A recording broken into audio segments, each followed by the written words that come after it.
I'm J. Jermaine Bay, Wallonia Moorish Prairie, Monte, Colorado. The acronym is AMPAC. I'm the Chief Judge of Consular Court. Today is Class 125. Class 125. What do we learn in Class 123 and Class 124, right? So in Class 123, what should we take away from that video, right? It was about what? We learned about the International Court of Justice, right? In a case where they set forth an advisory opinion, right? Because the International Court of Justice received a question. They received two questions from the General Assembly members of the United Nations, right? And it was about who were the parties regarding the question?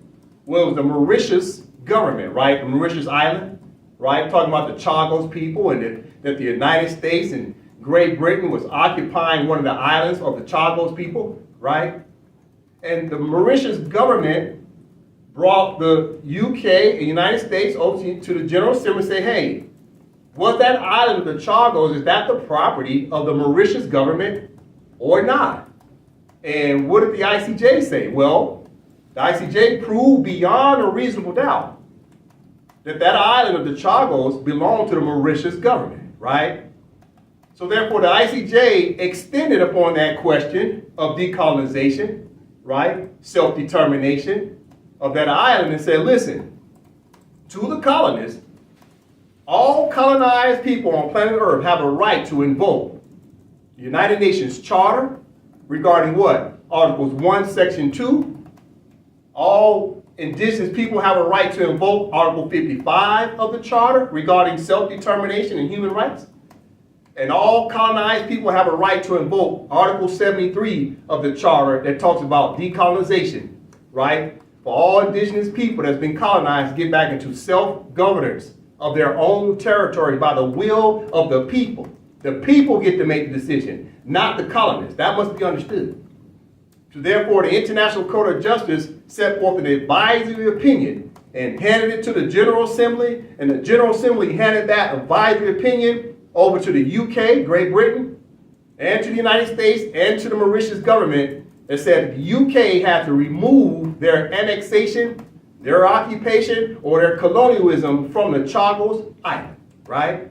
So what should Moors take away from Class 123? Well, we the Moors in Morocco have a right. What type of right? A right beyond a reasonable doubt. I'll say it again. We have a right beyond a reasonable doubt that we the people, but what type of people?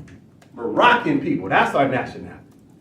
As Moroccan people, we have a right beyond a reasonable doubt to do what? Declare our independence, draft the Constitution, recognize the Charter by accession, right? Deposit and register that declaration, that Constitution, that accession with the United Nations in the corner of Article 102 of the Charter, and start to self-govern, start to take the necessary steps, right, through our varying stages of advancement to start to govern our own affairs of our own land, and there's nothing the colonists can do to stop you. The only thing that has stopped the indigenous people, i.e. the Moors, is the Moors themselves, right? Which leads us now into Class 124. What happened in Class 124? Well, I played a video about who? Good brother John Henry Clark. John Henry Clark was a historian, right? He was a scholar of African studies. He studied the governments, he studied the tribes, he understood the states, he understood religion. What did he really try to find out? Not only did he try to find us as a people to see where are we from and what do we do on planet Earth, but also he found out is what actually undermined us. And we were so powerful as a people. And we built all these megalithic stone, limestone buildings and pyramids and statues, and we aligned everything with the stars and the moon, right? All this stuff we did, then what happened to us as a people? How did we fall? And what John Henry Clark found out is that we basically fell because we started going after gods and believing in gods that we didn't know nothing about. You see, the Moors have always been spiritual. Always been spiritual. But what happened is, we started being in fellowship of religious organizations And those religious organizations were designed to undermine us, for us to give up our sovereign rights to other people's gods and other people's prophets. That's what we got to understand. We were undermined with religious organization. Not religious from a spiritual perspective, but the religious organization, the organizing of the brainwashing of our people. So the Moors started to infight because they're fighting over different names of gods, different names of prophets. This is what happened to us. Then the Europeans and the Arabs came in, they said, no, we're about a patriarchal system instead of a matriarchal system. The Moors always support a matriarchal system. So once we started to now mix with the Arabs and the Europeans said, look, no, it's about the patriarchal system. So what happened when a child was born, the child was forced to try to pick, does he pick his mother's side of the family? Or does he pick his father's side of the family? And that tore the Moors up too. Because we forgot where we came from. And where did we come from? The womb of our mother. So we have to take away from class 124 the fact that good brother John Henry Clark told us one thing. He said, listen, if that religious organization hasn't done anything to help you with your liberation, then get rid of it. And find something that will help you to liberate yourself, to get into a status of independence so you can self-govern your own affairs. To establish the state. Once again, see, John Henry Clark was trying to figure out, okay, if we had it and then we lost it, how do we get it back again? And he realized, A, get rid of religious organizations, get rid of your civic organizations, and get back into self-governance and just simply be spiritual. This is what he was trying to teach the people. But did the Moors do it? No. The Moors stayed in the church. The Moors stayed in the mosque. The Moors stayed in the temple. They didn't listen to good brother John Henry Clark. Until this very day, people call themselves Negroes, blacks, colors, and any other religious title they give themselves, still hiding inside these religious organizations. And religious organizations have done what? It has delayed our justice. The civic organizations have delayed our justice. And John Henry Clark knew this. Good brother Malcolm X, commonly known as Malik Shabazz, right? But his name is really what? Malik Shabazz. What did he say in his video of the Ballad of the Bullet? He said, we need a nationalist program, right? A nationalist program.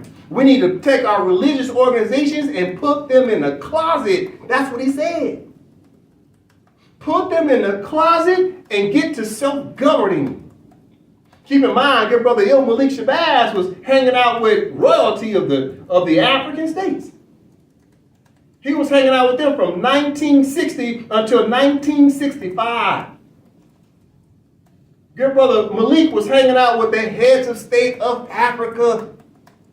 Go and look up his bio. The man even traveled. He was asked to come to France. He went to the United Kingdom. He was at the United Nations. He was being invited. They wanted to hear what he had to say. Malcolm was so good at what he did in terms of liberation. Did you know that the governments of Africa asked him to come and be an officer of their state? The African states, in the 60s, while they were going through their own independence, they said, we need Malcolm on our team. And you know what he did? He said, thanks, but no thanks. I got to help my people over here in the West. He gave his life for us. He fell in 1965 while trying to petition the United Nations. 1975. My question to the Nation of Islam, who picked up the torch in 1975, when Malcolm X, quote unquote, fell? Nobody picked up the torch and went to the United Nations. Excuse me, he fell in 1965. Let me correct my dates. Malcolm X fell in 1965. So what happened in 1975? Well, good brother Elijah Muhammad transitioned, and Farrakhan took over the Nation of Islam in 1975. That's 10 years from the time Malcolm X, quote unquote, transitioned Then Elijah Muhammad had 10 years to pick up the torch. He didn't do it. Farrakhan took over in 1975. Did he pick up the torch to figure out what Il Malik was up to? No. So therefore, it's been decades. And nobody's picking up the torch going to the United Nations. Did you know the NAACP was established in the year 1909? It's a civic organization. It's been around for over 100 years. And what did John Henry Clark say? He said, if it ain't helping with your liberation by now, get rid of it. What did John Henry Clark say about religious organization? If it hasn't helped you by now, get rid of it. These civic organizations and religious organizations ain't doing nothing for our people. The HBCUs, they don't do nothing for our liberation. The NAACP don't do nothing for our liberation. BET don't do nothing for our liberation. Nothing. So therefore, we have to do what? We got to do it for who? Ourselves. Isn't that what good brother John Henry Clark said in class 124? Got to do it for ourselves. And that's exactly what we're doing now, right? So this being class 125, it's kind of a circle 7 for me, right? Every 25 classes represents a 7. 5 plus 2 equals 7. So today being 25 classes now since class 100, we need to reflect a little bit, right? We need to talk about what we've done wrong and then move forward once again with what we need to do right? So let's touch on that a little bit today. At all times, I have to keep reminding the Moors where we made our mistakes. Why is that? That way we don't repeat them again. We have to be honest and admit where we was wrong, where we made wrong decisions. We made bad decisions as a people. We have to be honest once we start studying the treaties and realize these people we call colonists have actually been signing treaties that gave us back our rights. We need to be honest and admit that. But the colonists is smart as well. They say, yeah, we'll sign this treaty that gives these Moors back their rights. But you know what they turned around and did next? They hired overseers to distract us. Right? Y'all all heard of the house Negro, field Negro. The United States is smart. They learn from other colonists. The colonists learn, don't argue directly with the native. Hire a native to govern the natives. Take care of the middleman. This is what the colonists learned. Get a middleman, native, to oversee the other natives. And you'll get more done. This is what they learned. So they put religious organizations amongst us. That distracted us. They put civic organizations amongst us. That distracted us.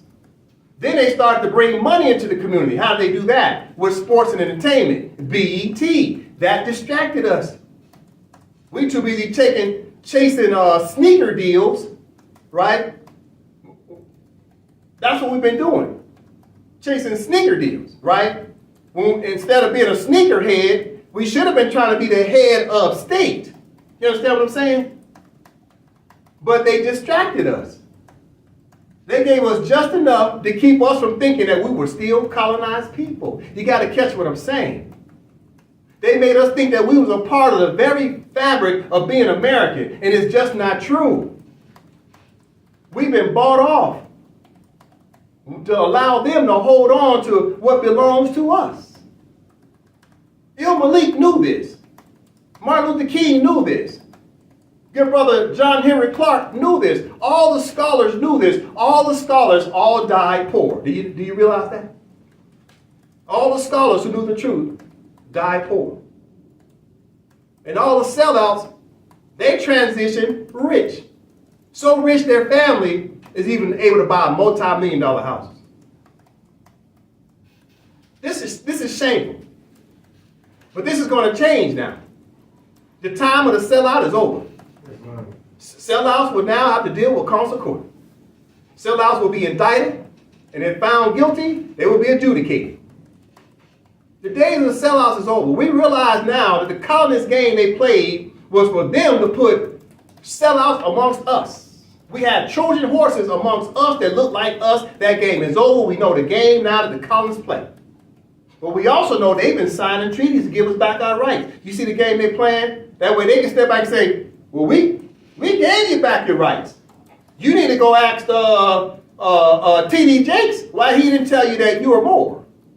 Ask Farrakhan why he didn't tell you you're Moor. You see what I'm saying? You got to understand what they're going to do. They're going to blame us for not telling us. This is the game they've been playing.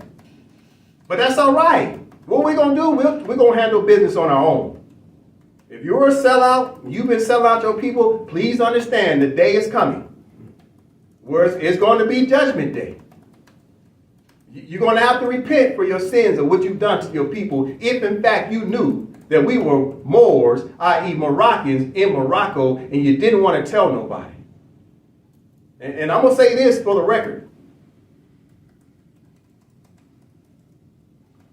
I love the Moorish Americans. I love all the Moorish Americans. Those are our brothers and sisters.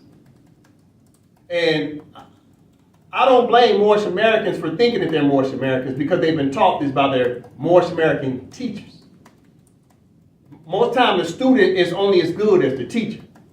Oftentimes. I'm not mad at the Nation of Islam and its followers.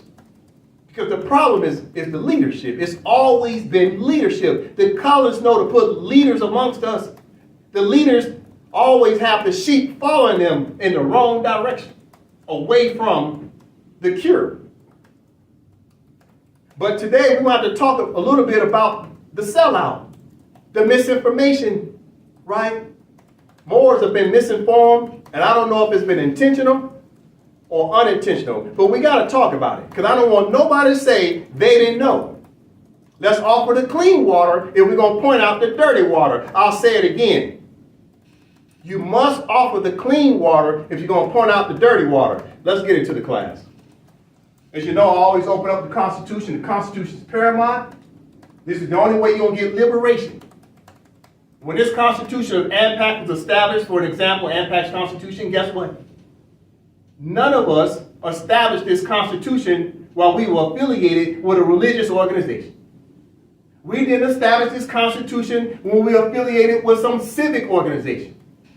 We established the Constitution once we were free to now seek our own discernment of what we need to do for ourselves. Ourselves. My recommendation to the Moors is the further you get away from organized religion, the further you get away from civic organization, the sooner you're going to find your liberation. That's the truth. So we need the constitutions in accordance to international law. We have to learn how to check boxes, and that's the truth. In class 123, talked about the Mauritius government. Guess what they had to do in order to become a government? They had to check the boxes. They did that in 1968. 1968. 3 years after good brother Malik Shabazz was assassinated, the Mauritius Island Moors got their independence at the United Nations and hung a flag. 3 years after good brother Malik was assassinated. Same year that good brother Martin Luther King was being assassinated, the Mauritius Island of Moors was hanging their flag at the United Nations because they were following instructions. You must understand that the FBI and the CIA and all the rest of these organizations is the reason why we didn't know anything about international law. Our own people have held us back. I'm going to say it again. Our own people have held us back because the colonists have an excuse. I've been reading it. It's called treaties. They've been signing treaties to give us back our rights. They signed the charter, which gave us back our rights. They've been signing United Nations resolutions that gave us back our rights. And you know the old saying, you know what they said? If you want to hide something from a Negro, put it in a book. And that's exactly what they've been doing. They've been putting pen to paper and writing it. And we never read it because our leaders amongst us never brought it in front of us. This is the problem. But now we know the solution. All right, we're going to talk about problem solution today. Let's get further into the class, okay? All right. So as the Moors know, I've been building up, right? I've been talking about reparations, right? Moors love to talk about reparations. Negroes, blacks, colors, i.e. blackamoors, love to talk about reparations, but we don't know what reparations means. I know we don't know what reparations mean. I've been studying our community and I've been studying the colonists, and I realize our people don't know nothing about reparations. We don't. So I'm going to continue to show the Moors that we didn't know nothing about reparations. Because we think reparations is about somebody giving us something. And reparations is really about giving to yourself first. It's Islam. I self-law and master. It starts with you first. Look in the mirror. Repair yourself. That's what this is about. Listen. All right, so we started talking about the responsibility of states for internationally wrongful acts of the year 2001, right? We had started reading over it. We got down to Article 4. We read over Article 4, right? Okay, no, can we just recap and read Chapter 2, Article 4 one more time, and we'll go down to reparations. Chapter 2, Attribution of Conduct to a State. Article 4, Conduct of Organs of a State. 1. The conduct of any state organ shall be considered an act of that state under international law, whether the organ exercises legislative, executive, judicial, or any other functions, whatever position it holds in the organization of the state, and whatever its character as an organ of the central government or of a territorial unit of the state. 2. An organ includes any person or entity which has that status in accordance with the internal law of the state. All right, so what do we learn from Article 4? Well, it's about the conduct, right? We've been over this. It's about the conduct of organs of a state, right? So you got the state, right? So the state is responsible for all the organs underneath it, right? All its departments, right? So the federal government has hundreds of organs underneath it, i.e. departments. And who else are organs? The actual officers themselves, correct? And what else do we learn? Who else is organs? Well, there are 50 charter states. All their so-called states are also organs, right? Take, for instance, state of Texas is an organ. And underneath the state of Texas, it has what? Organs underneath it called what? Counties, right? Cities, municipalities. You see, they call them local governments. So you got local, state, federal, right? And then federal's got what? United States of America. So you got United States of America, right? United States, right? State of Texas. Then they got what? Their local municipalities, you see? And that's how it works. These are all organs, all right? And that's what we must understand. So we got to hold both the state. Who's the state? United States of America is the state, right? And everything underneath it is an organ. So anything the United States does is a violation. Anything the state of Texas does is a violation. And anything that municipality does is a violation listed under the organ. But who do we bring the suit towards? We bring the tort, right? The suit towards who? The state. That would be the United States of America. And then you start to add who to it? All the other accomplices, right? The other accomplices are who? The organs. You see? That's what we're learning right now. Okay, but then if you're bringing suit, you're looking for what? Reparation. Because that's what you're looking for, right? Okay, so now you're going to come down to Article 31. It talks about reparations. Okay? So Article 31, okay, talks about reparations. Okay? That's what all the Moors love to talk about, reparations. But what we need to understand is, what is reparations really about? Well, we think that's about us getting something, right? But the only way to get reparations from the United States of America, first you must be what? Affiliated to a state. It's a state-on-state dispute.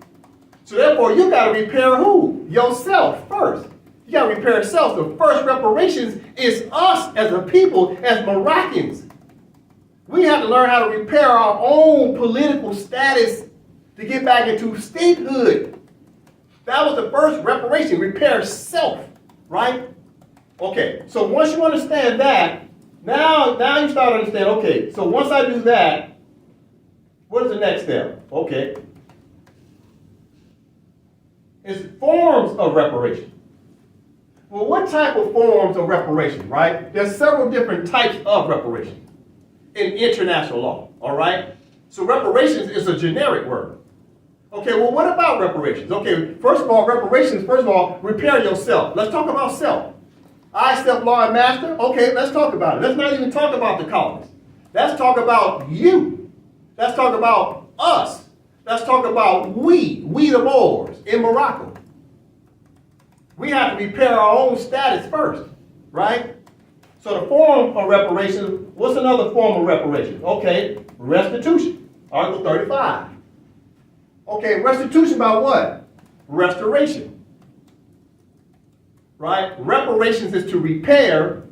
Restitution by what? To restore. To restore something, right? Back to its original form. That's what we have to do for ourselves. Now, don't get me wrong. The responsibility of states for internationally wrongful acts, Treaty of 2001, is about how to bring a suit towards another state. But in order for us to bring a suit, first we have to be a state, so we have to repair ourselves and restore ourselves first. Okay, that's Article 35. What happens after that? Okay. Now you got compensation, Article 36. What about compensation? Okay, we got to compensate ourselves. How do we compensate ourselves? It's called time. The first compensation to self is to put in the time. You need to punch the clock and study international law. Compensate yourself. The money, the wealth is knowledge. Money is knowledge.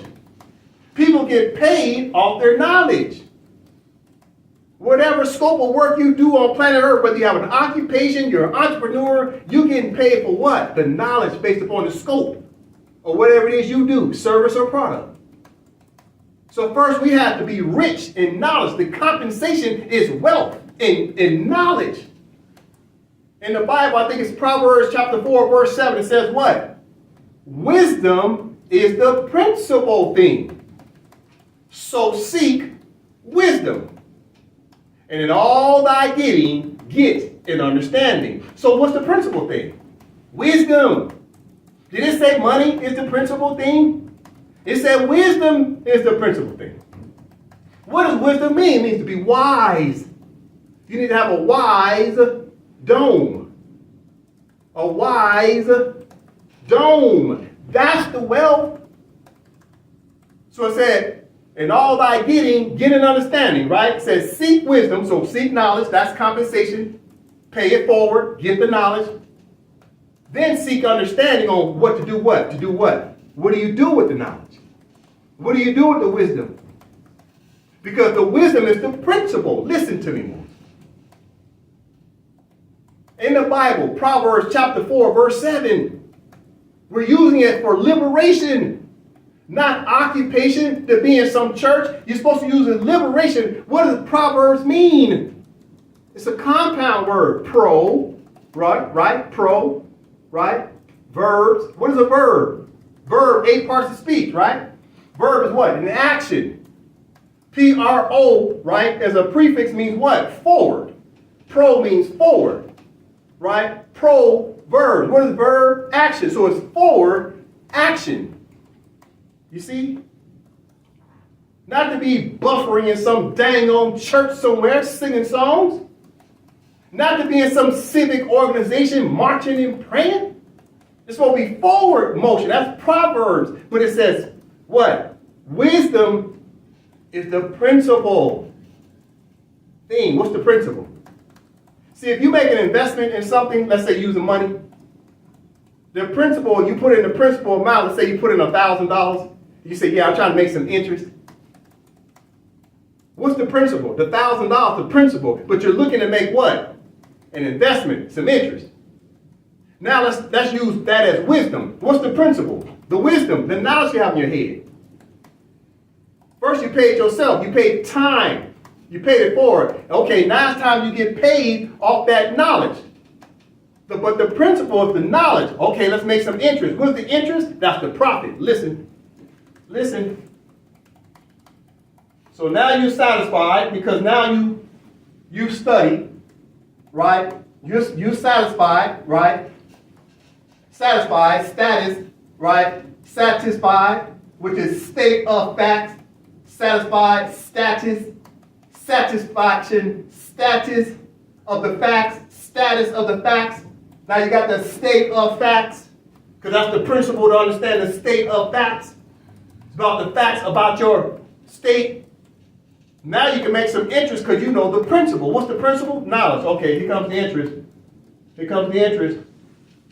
What's next? Interest. Article 38. Article 38, based on reparations, you can get interest off the principal. What type of interest? See, when they start paying taxes to our state, right? Residual taxes, right? Everybody know what residual is, right? Uninterrupted. Uninterrupted compound interest, right? Uninterrupted compound interest. This is how billionaires are made, because they have uninterrupted compound interest. What does interest mean? They're just making money off their principal. The principal never changes, but the interest keeps growing. It accrues. So first we need the principle of ourselves, which is the knowledge about statehood. And from statehood, now you can use what? You get the interest, which is the profits from the taxation that's brought in to your treasury of your state. And then all the nationals of your state receive what? Distribution, which is compensation, restoration. Forever, perpetual. This is what we got to understand. It's reparations of self, right? Restoration of self, going back to the Constitution. This is class 125, it's circle 7. We're starting to understand, okay, as we're closing out this 7, right? 7 days in a week, 7 days a month, 7 days in a year, right? Circle 7. Class 125, circle 7, we closing out at 7, 5 plus 2 is 7. The Constitution is about a restoration, you see? Restoring something. Restoring what? The state. To protect the people. And the state collects what? Taxes. That's the interest. But first, the principle is what? The Constitution and the knowledge that we needed to check the applicable boxes of international law. So therefore, it's Proverbs chapter 4, verse 7. Wisdom is the principal thing. So seek wisdom. And in all thy getting, get an understanding. And the understanding is you want interest, then first you need principle. There is no interest without principle. That must be understood. Let's continue. All right. Speaking of principle and interest. The United Nations Charter of 1945, Article 73, right, which is chapter 11, tells you how to establish the principle. That way, then you can start to collect the interest. This is how you seek wisdom. Wisdom is the principal thing. So let's do what? Let's seek wisdom. This is the wisdom. That's the principle. That's the knowledge. All right? Okay, let's read it again. That way we understand what we should be doing, and then we're going to reflect on what we've been doing wrong. Brother Dre, from the top. Chapter 11, Declaration regarding non-self-governing territories. Article 73, members of the United Nations which have or assume responsibilities for the administration of territories whose peoples have not yet attained a full measure of self-government recognize the principle that the interests of the inhabitants of these territories are paramount, and accept as a sacred trust the obligation to promote to the utmost within the system of international peace and security established by the present charter the well-being of the inhabitants of these territories, and to this end. All right, so look what happened. You see that? Look. See that? Principle, interest. For who? The inhabitants. Jesus. You see that? It's a mathematical equation. See how they're talking to you? You got to understand what's happening here. Okay. Proverbs chapter 7, chapter 4, verse 7.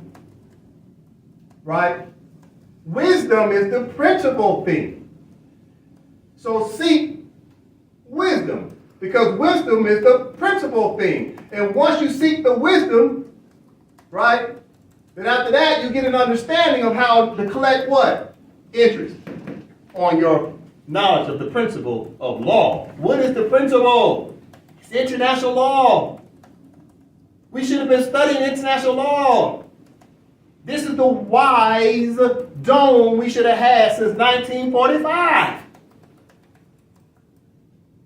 So if we didn't know about this, that means that we were not so wise.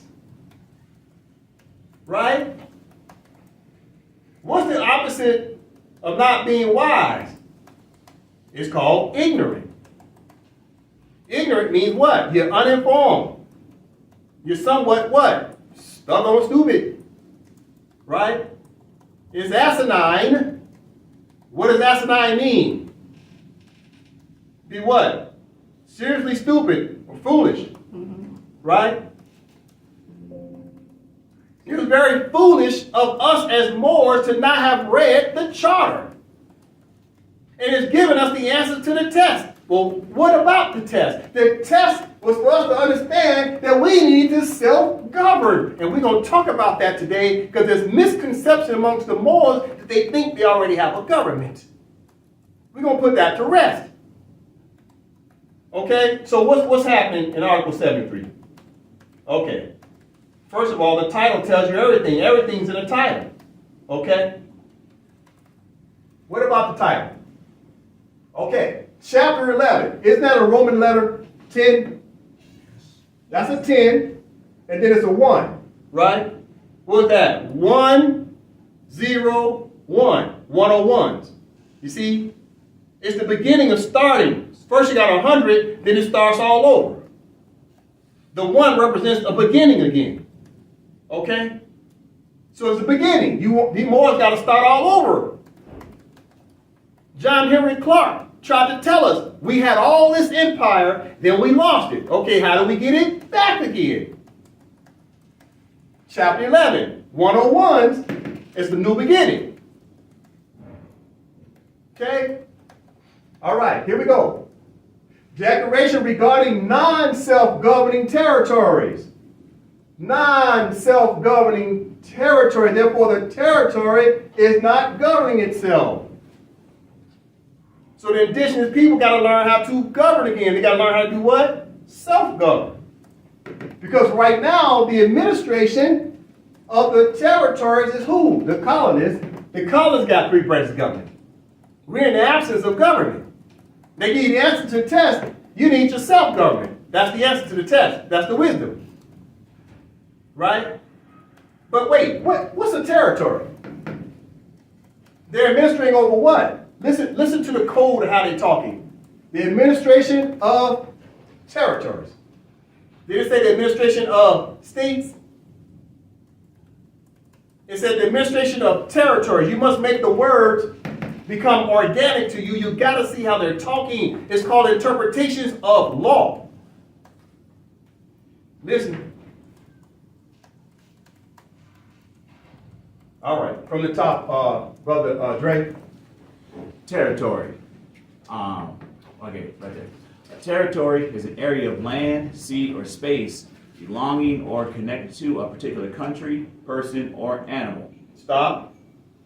Okay. A territory is an area of land, sea, or space belonging, belonging or connected to a particular country. But a country is also what? A state. So the first definition they tell you, a territory belongs to who? A state. A territory belongs to a state. Now they're going to go into the second definition. Catch it. You got to catch it. Okay. Right here, good brother. In international politics, a territory is usually a geographic area which has not been granted the powers of self-government, i.e. an area that is under the jurisdiction of a sovereign state. Pause. Okay. Now they give you another definition. They say, in international politics, a territory is usually a geographic area which has not been granted the powers of self-government.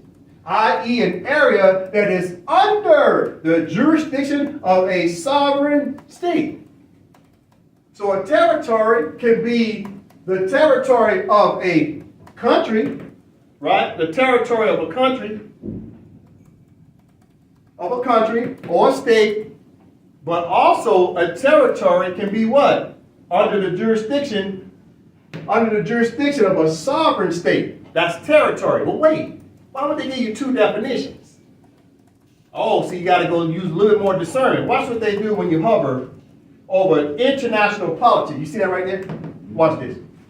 They're going to give you the answer to the test. They say, y'all, international politics is about who? United Nations. You see that? That's United Nations. So United Nations said, oh, if you want to learn about territory, you go to Article 73. And Article 73 said what? Article 73 is about what? Self-government. So United Nations said, if the indigenous people want to self-govern, they need to go back and read Article 73. Because until then, they're under a sovereign state that's controlling the territory, commonly known as what? An administrator. Okay, let's go back. Article 73 of the Charter, the administration of territory. So the administrators are holding themselves, they avail themselves of being what? The sovereign state overseeing what? A territory of people who are not what? Self-governing. You see that? Mm-hmm. Just by looking up the word territory, look what we found out. One word. You got to make the words organic to you. This is what Moors have to understand. We got to learn how to read. Listen. Look at this. Look at these years. I've shown this before. We got to reflect. It's Sankofa. We got to go backwards in order to go forward. We got to learn what we've done wrong so we know what to do going forward, to do right, and not repeat the same mistakes again. This is what good brother John Henry Clark was trying to tell us. Stop repeating the mistakes. Get out of the religious organizations. Get out of the civic organizations. You need to be self-governing through your own preferences of government like we used to rule before. Look what happened. Okay, 1930 to 2023, that's 94 years. Look how many years we wasted. Noble Drew Ali was assassinated, right? 1929, so this is like a new beginning. This is the 101s right here, started in 1930. This is your 101s right here. 1930 was a new beginning after Noble was gone. Listen to me. So it's been 94 years and we've just been buffering because everybody's stuck inside religious organizations or they stuck inside civic organizations because the civic boards will tell you they're a civic what? Organization. So therefore the civic boards ain't done nothing for liberation and the temple boards ain't done nothing for liberation. So therefore, John Henry Clark said, if they ain't help you to get liberation, get rid of it. That's what he said. So did the United Nations under Article 73. It said you have to self-govern. The only way to self-govern, you needed what? A state, because the United Nations has nothing but a bunch of member states. They're giving you the answer to the test.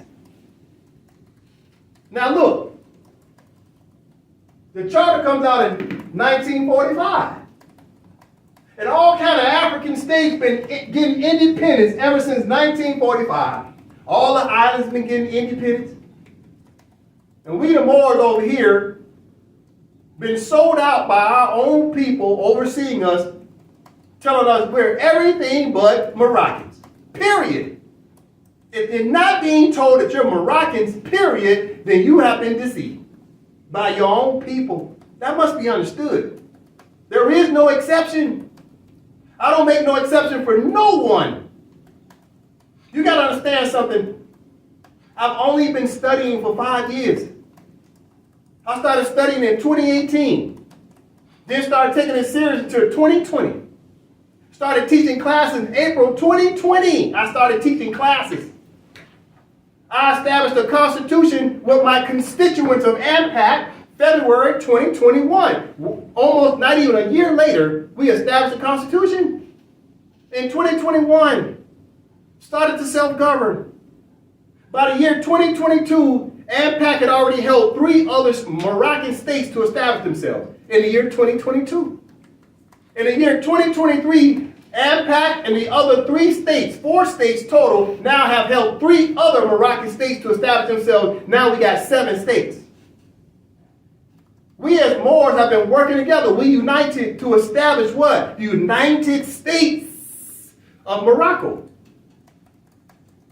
And we've done all this in just a couple years. So look at all 94 years these religious organizations have not even accomplished what the 7 Moroccan states have done in less than 2 years. This is right here is a progress report of the sellout, cowardly lions, paper tigers ain't done nothing. Nothing. Keep in mind, Nation of Islam was established in 1930. What did they get done in 94 years? Nothing. Moorish Science Temple been around since what? At the very least, 1928. Noble's gone 1929. What have the Moors done in 94 years since Noble been gone? Nothing. They've been buffering. NAACP been around how many years now? Since 1909. Listen. NAACP been around since 1909. Good brother Joseph.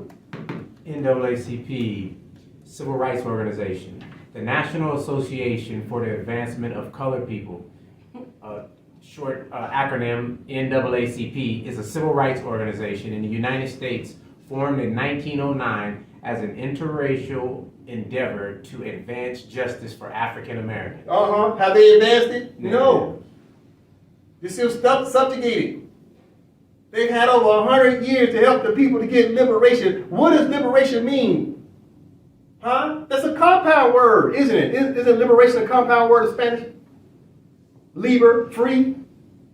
Nation, free nation. Are we a free nation? We didn't become a free nation. So NAACP ain't help with no independence and liberation. They've been around longer than the Moorish Science Temple. What have they done? Nothing. They're buffering. Get rid of them. Okay? So, 94 years and count. This is the Moorish. This is the Moors and the black communities. This is your report card right here. What did you accomplish in any of these years? Nothing. Why? The leadership. I'm not blaming the people as a whole. I'm blaming the leadership. It's been the blind leading the blind, but the blind leaders ain't been so blind. They acting like they blind, but trust me when I tell you, they in the back room. They back in the chambers getting that money to keep us distracted. You gotta understand what's happening. There's no coincidence that the religious organizations and the civic organizations have given us the same result, which is nothing. Listen. So we start understanding territory, right? This is what the Moors have to understand. What is territory about? If you've been reading the charter, we'd have known this since 1945. We're in the year 2023 right now, right?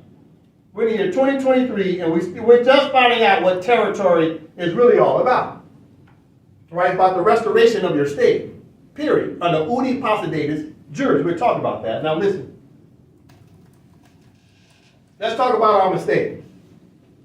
Now, for the record, I don't mean no disrespect to the Moorish Science Temple of Morocco. Moorish Science Temple of America, right? Even though the Moorish Science Temple of America is in Morocco, that must be understood. All the Moors know they're in Morocco, but they keep saying they're Americans. Don't make no sense. Listen, let's talk about this. Sankofa, we got to look back, then we got to go forward. Right, I'm going to show you unfortunately, I'm going to show you the dirty water. Then I'm going to show you this clean water. We're going to move forward. It is what it is. Don't blame me. Islam. I'm showing you the reference points. I'm saying this up front. I've already put out a friendly challenge to anybody who calls themselves a Moorish American master teacher. I've already put out a friendly challenge, say, I'll get on any panel with any so-called champion of the Moorish American movement, the champion, senior champion. But you know why they don't challenge me? Because they know I'm going to expose them. They know. They know J. Bay don't play. They know. They know I don't charge no money. I don't want no cash app, no donation. Keep your gold and silver coin. All thing I ever wanted was your time to learn about who you are, just like John Henry Clark. Learn who you are. Find out why you failed, and find out who's really got that knee on your neck, and he looks just like you. And the colonists hired him to do it to you. So don't get mad at me because I don't tell these truths like it is. I love all the Moors, including the Moorish Americans. Because I know they suffer from cognitive dissonance. I'm talking about the students, but their teachers, oh, they know better. So this class today about the Moorish Science Temple is about the sheiks, the grand sheiks, and the national grand sheiks, and not their students. That must be understood. It's the leadership. Listen, first thing first, this is the Temple of Chicago. Now, as soon as you open up their website, this is what you see. United States of America flag and the Kingdom of Morocco flag. Now, I've talked about this. Now, the Moors have been waving this flag for decades. This is the Kingdom of Morocco's flag. I'm talking to the Moorish American students. Go back and look at the Kingdom of Morocco's Constitution of the year 2011, Article 4, and you will see that the flag belongs to the Kingdom of Morocco. I challenge you to find the word Moorish American in the Constitution of the Kingdom of Morocco. You won't find the word Moorish, nothing. So therefore, the Kingdom of Morocco's state constitution and flag provides you no protection. It doesn't recognize Moors whatsoever. Now, I get it. Out of respect, we was recognizing this flag because we suffer from an identity crisis. 1 minute we're saying we're black. Next thing we're saying we're Moorish Americans. Guess what? Both of them are nom de guerre because Moorish American don't exist. It's a religious title. It's a nom de guerre. It's a misnomer. I can prove that every day of the week. So not only is this not the Moorish Americans flag, it's certainly not the Moroccan nationals in the West because everybody has their own flag. All the Moors on planet Earth, on all the islands, the African states, everybody got their own flag. Everybody but the Moors in the West are trying to claim somebody's flag from the East. Listen to what I'm saying. I challenge any Moorish American so-called master teacher to prove to me that the Moorish Americans legislative act has recognized this flag as being a state flag of the Moorish American Incorporated Temple. Show me your legislative act. It don't exist. You've never recognized that flag yourself through a legislative act. You know how I know? Because you ain't got no government. You ain't got three branches of government, so therefore you can't recognize a flag. I challenge any Moor to show me that the Kingdom of Morocco recognizes Moors as being citizens of the Kingdom of Morocco under that flag. I challenge any Moor. You can't produce it. You've been making this stuff up. And I'm telling these truths because I got to help the Moors. I love all the Moors. We're all brothers and sisters. We got to tell the truth. We got to huddle up and talk. We need to have a family talk. Sometimes family don't get along, but sometimes you got to sit down and hash it out and then group hug. Because we got to do this for ourselves. The colonists ain't going to do it for us. You know why they ain't going to do it for us? Because they already did it with their pen. When they signed these treaties, they gave us back our rights. They ain't going to do nothing else. They waiting on you to do what you're supposed to do. Listen. So the Temple of Chicago is also showing the United States of America's flag. But wait, time out. All the Moors keep saying the United States of America's republic don't exist no more. Isn't that what they say? Oh, the republic ain't there no more. They say United States is de facto. Okay, then why you keep flying this flag of the United States of America when you know they ain't got no three branches of government?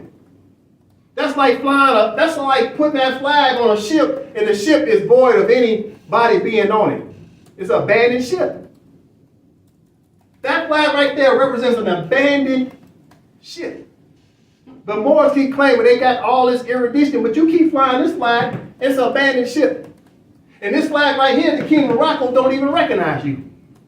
You see how we already starting off bad? Now listen, what flag should the Moors actually be flying? Hold up. This flag right here. This is the flag of the United States. Because everybody's a citizen of the United States. Nobody is a citizen of the United States of America. That's the flag of the United States. The Moorish Americans, especially the temple, are citizens of the United States. They're not citizens of the United States of America. So if you're going to fly some flags, let's go back. You should have this flag of the United States of America and the United States flag of the 3 stars and 2 stripes to show the United States flag. And you shouldn't even have the King of Morocco's flag whatsoever, because it don't represent you. There's only 2 flags that recognize Moorish Americans. That's the United States of America flag and the United States flag. What's the United States flag of the District of Columbia? There it is right there. Moors got to stop faking it. I'm going to tell you these truths. I'm telling you these truths. It says right there, Washington, D.C. flag, World Atlas. That's the flag. So we got to stop faking it like we're looking at a flag that represents a government. There is no government. That's abandoned ship. However, there is a 3 branches of government of who? United States. United States has 3 branches of government. That must be understood. There's a president of the United States. Who's the president of the United States right now in 2023? Joe Biden. Listen. Who's the president of the United States of America right now in the year 2023? Nobody. It's a abandoned ship. And the Moors know this and they still keep flying that flag. Okay, you say this is a state flag, right? Okay, tell me who's the president of that flag. Who's the president, who's the prime minister, who's the sultan of that flag? That looks like a Moor. I'm listening. Who's the legislative branch? Tell me the Speaker of the House that represents that flag, that comes on that flag. Moors, I'm talking to Moorish Science Temple and the Civic Moors. Tell me their name. Tell me the name of the judges. Tell me when you did your public inauguration. Just don't tell me nothing. Just send me the video showing me all the elections that came under this flag of the Moors who have a government under that flag. Show it to me. Just send me the link for the public inauguration. It don't exist. It don't exist. The Moors don't have no protections from that flag. Please stop flying that flag. That flag should be respected as the King of Morocco's flag. Straight up. We should respect it. If you want to fly it, fine. But the question is where's the Moorish American flag? The Moorish American are what? It's a religious organization of a temple. Where's the temple's flag? Where's the temple's flag? You can understand. This is not the temple's flag. Marriott Hotels got a flag. Disneyland got a flag. Indy 500 racetrack got a flag. No disrespect to the gay community, but the gay community got a flag. Where's the Moorish Americans community flag? They don't have one. You flying the colorless flag and you flying the Arabs flag over there in Africa. This is sad. Where's the Moorish Americans flag? Where is it? You ain't got one. Everybody else got one. This is sad. Listen. This is the Moorish movement. Okay. All right. Okay, you come down here. Listen to this. And this is what I love about the Moorish Science Temple. The Moorish Science Temple at least tries to keep it real. At least they try. They miss it a little bit, but they try. Okay, good Brother Joseph, from the top. The Moorish Divine and National Movement, the Moorish Science Temple of America, a religious corporation, was founded by our divine prophet Noble Drew Ali in 1913 AD. Pause. Okay. So the Moors says a divine and national movement. National movement. Okay, you're moving, but you're moving in circles. You're on a treadmill because it's only been since 1930. How far have you moved? You moved as far as the NAACP. Nowhere fast. Listen, So the Moorish Science Temple of America says they're a religious corporation, but they're telling you your face straight up they're a what? A state. But they are admitting that they're a corporation. Now watch this. And I love this website. Shout out to the Moors in Chicago. Shout out to you, because you're trying. I see you. Okay, first thing first, they start off religion. That's their first box. Our religion. Right? Because they think it's a divine and then national movement.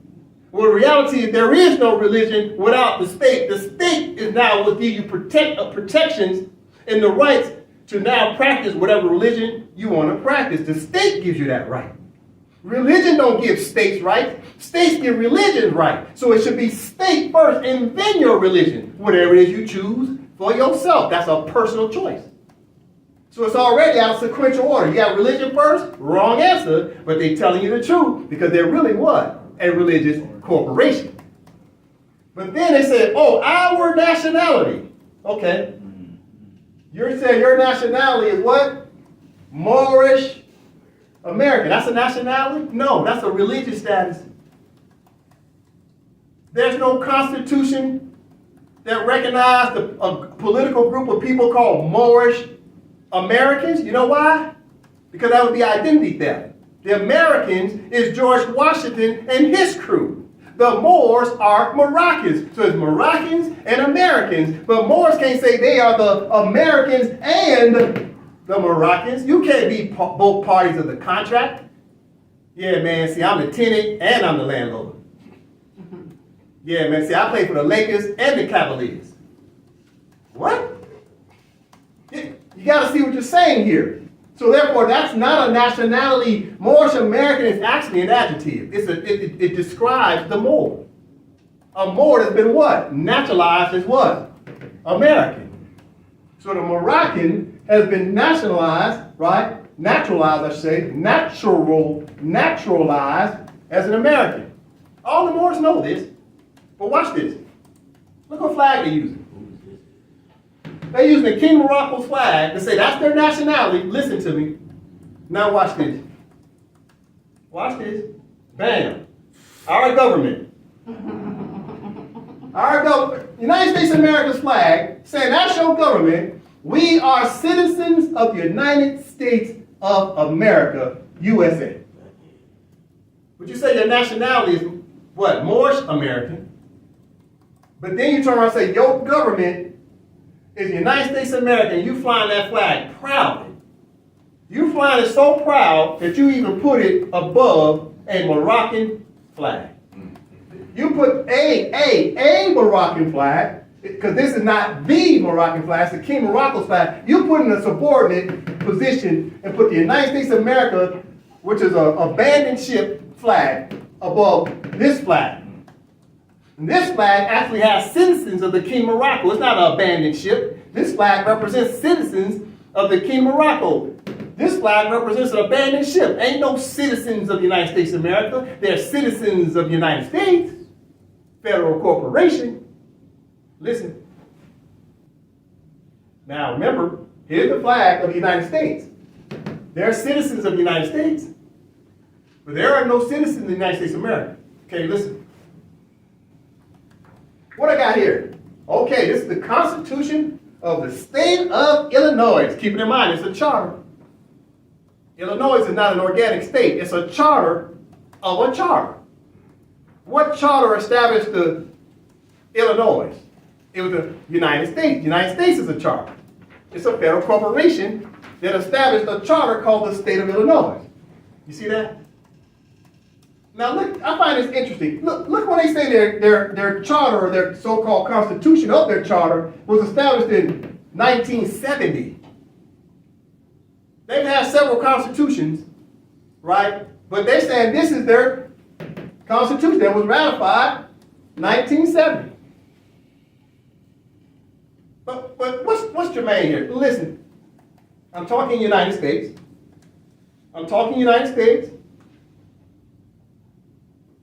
If you're going into Illinois' Constitution, look what it said everybody's a citizen of. Okay, Article 3, suffrage and elections. Can I get Brother Joseph, please read that right there. Every United States citizen who has attained the age of 18. Pause. So every United States citizen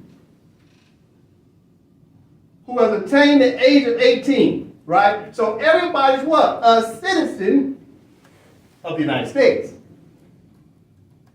If you want to vote, you got to be a citizen of the United States, not a citizen of the United States of America. You see the word? This is their constitution. Does it say United States of America? No. It says United States. Well, United States is a federal corporation. And in international law is what? An international intergovernmental organization. It's an organization, i.e. a corporation, i.e. a charter. Of who? United States of America. So you got United States of America, United States. Right? Then you got what? Illinois. And then out Illinois has got what? Other charters such as the Moorish Science Temple of America. Right. Moorish Science Temple of America is incorporated. It's a charter. Listen. So first of all, there is no United States of America citizens. There's only citizens of the United States. Why don't Moors know this? Stop putting this stuff on your websites if you don't know what you're talking about, right? Stop putting this stuff on your website. You're subordinating Moroccan law, and then you turn around and you say you're a citizen of the United States of America. Nobody on planet Earth is a citizen of the United States of America. Nobody. However, if you've been recognized as a citizen, then that means you're a citizen of the United States. And even Illinois is trying to tell you this. Listen. The Moorish Science Temple of Chicago, which is reflective of all Moorish Science Temples, would you agree with that? From the East Coast to the West Coast, all of them are incorporated, one way or another. They share the same faith, which they all say they're what? Religious organizations. Or they say they're what? Civic organizations. But they're certainly not states. Even Illinois, Moorish Science Temple of America, saying they're what? A religious corporation. Isn't that what they said? Yes. Okay, watch this. This is Illinois' General Assembly. This is the Secretary of State, right? This is about their laws. This is the laws of Illinois, okay? General Assembly means what? Their legislative branch. Check this out. Look at this legislative act they passed. Okay, Brother Dre, right here, 805. 805, ILCS 110, from Chapter 32, paragraph 163. Section .01, short title. This act may be cited as the Religious Corporation Act. All right. So Illinois passed a statute called the Religious Corporation Act. This is why the Moorish Science Temple calls itself a religious corporation, because they're coming under the statutes of the charter of the state of Illinois. And the state of Illinois set forth a statute called the Religious Corporation Act, commonly known as 805 ILCS 110. Okay, let's read a little bit about it. All right. We're going to find out what's really going on, because these Moors have been shucking and jiving, trying to tell all the Moors that the Moorish Science Temple is a state. Okay, from the top, Brother Dre. Section 35. Any church, congregation, or society formed for the purposes of religious worship may become incorporated in the manner following. By electing or appointing, according to its usages or customs, at any meeting held for that purpose, 2 or more of its members as trustees, wardens, and vestrymen, or such other officers whose powers and duties are similar to those of trustees, as shall be agreeable to the usages and customs, rules, or regulations of such congregation, church, or society, and may adopt a corporate name, and upon the filing of the affidavit, as a hereinafter provided, it shall be and remain a body politic and corporate by the name so adopted. So therefore, the Moorish Science Temple is a corporation under this Religious Corporation Act, commonly known as 805 ILCS 110. And right off the top, it says what? Any church. Did it say any state? It says any church. Did it say any state? No. Because you know who they say the state is? Illinois. That's who's the state. Even though it's a charter state, but Illinois at least calls itself a state. Moorish Science Temple is coming under the jurisdiction and statutes of Illinois, and Illinois is a charter, and the Moorish Science Temple Incorporated itself is a charter, right? Not a state. It says any church. Church. It is church. It's a religious, for religious worship, not a state. Listen. So everybody at the church are what? Trustees. This is why the Moors are crazy about this word trust law. They get this from these religious organizations because the pastor and everybody else are trustees. The deacons are trustees. Because the statute of the colonists said you must be trustees. So the Moors keep saying, yeah, man, you got to put everything in trust. I wonder where y'all got that information from. You got it from the state of Illinois. Said everybody got to put everything in what? Trust. Under what? A church. See what I'm saying? Listen, got to stop saying this is a state. It's corporate. There it is. By your corporate, by the name so adopted of your corporation. That's why it's Moorish Science Temple America Incorporated. There ain't no state. Illinois say you're what? A church.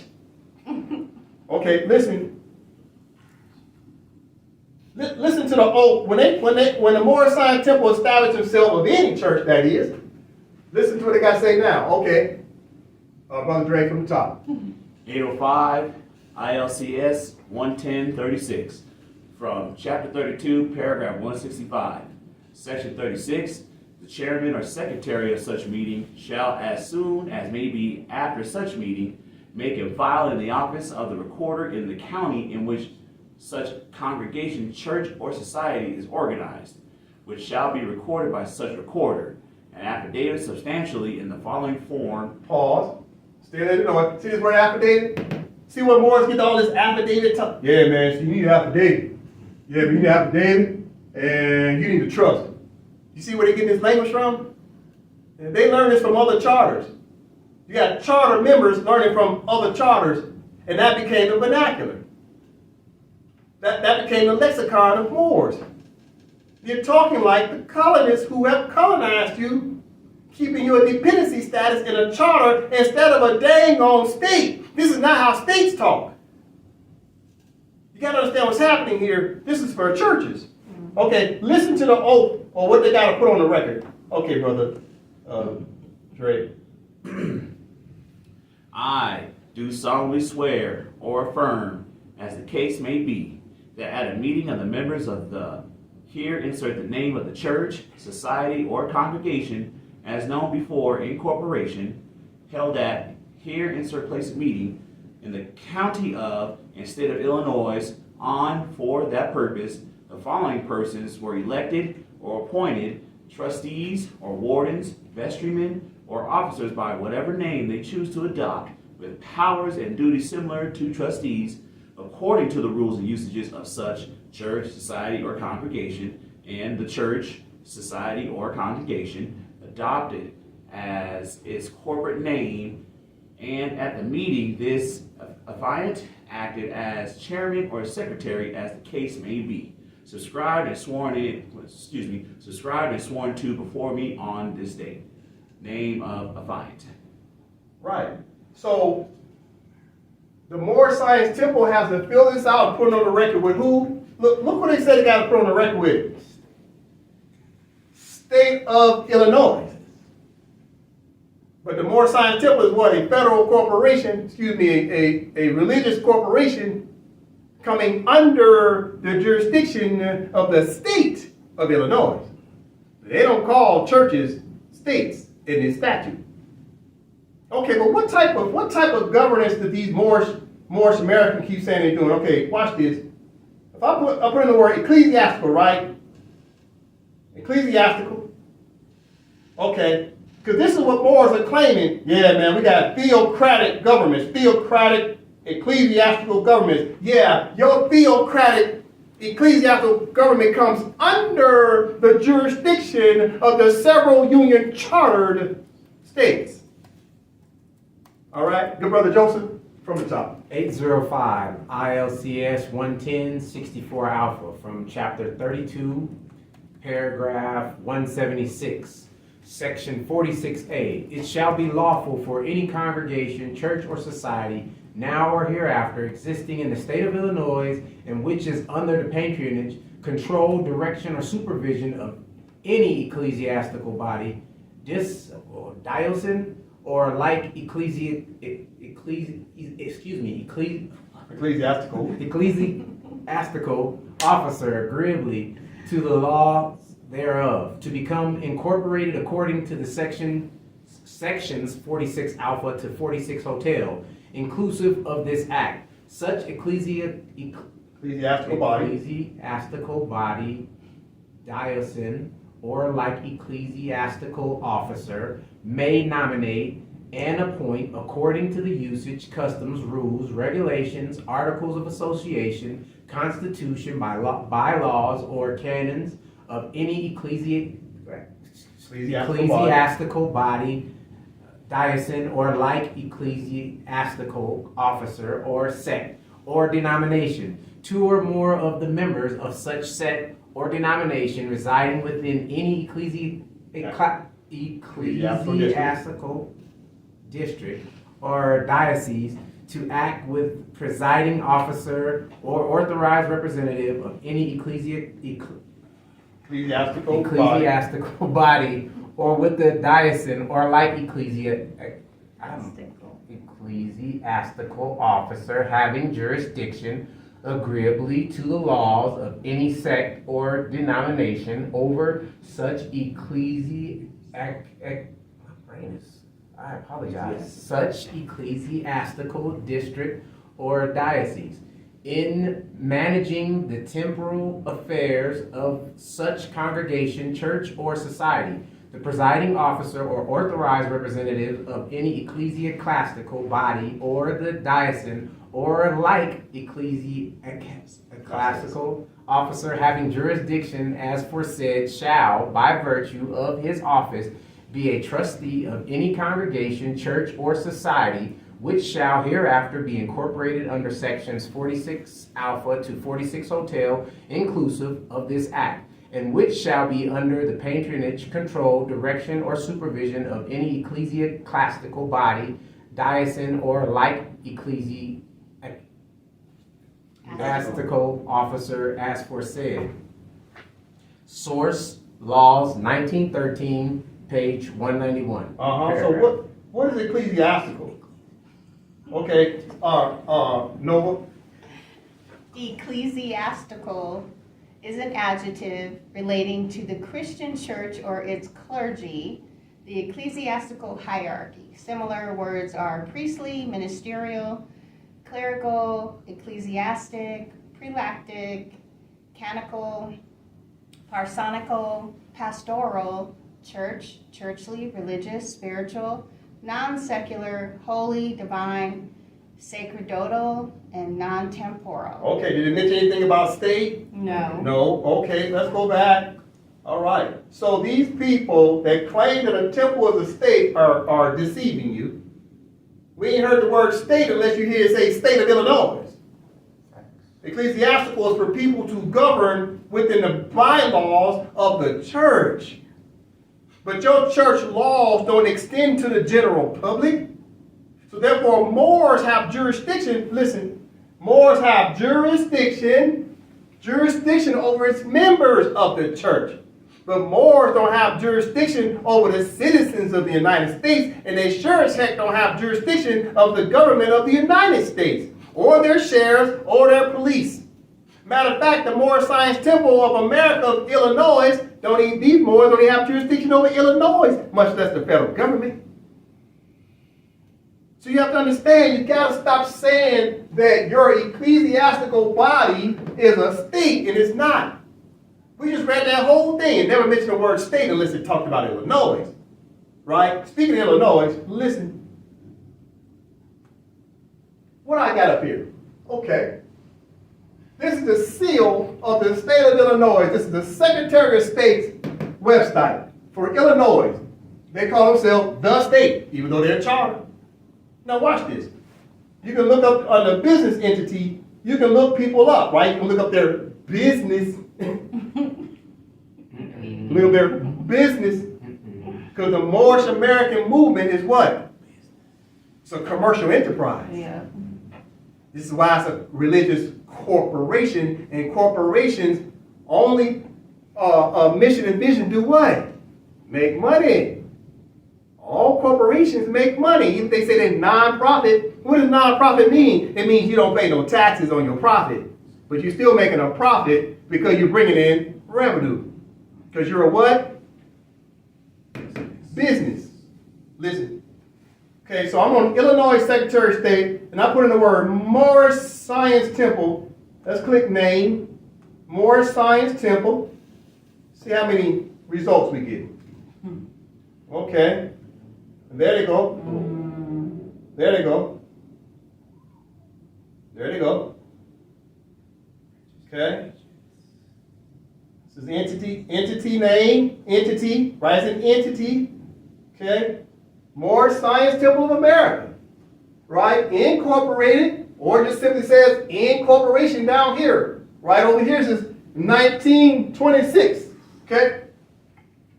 All right, now watch this. You click on it because it's been registered with Illinois. Not registered with the United Nations. Registered with Illinois. Not registered with the League of Nations of 1920 in its covenant of states of 1920. It's registered with Illinois. Listen. I click on it. It says business entity search. Secretary of State for Illinois. Okay, what do we got? Moorish Science Temple. Incorporated, the entity name.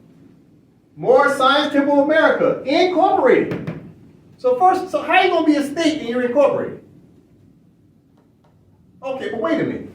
It says right there, corporation, not state. Oh, but wait a minute. There is a field that talks about state. Okay. What state is it? Illinois. That's the state. The Moors got to stop the cap. Temples are not states, and you yourself, Moorish Science Temple Incorporated, are saying that Illinois is the state.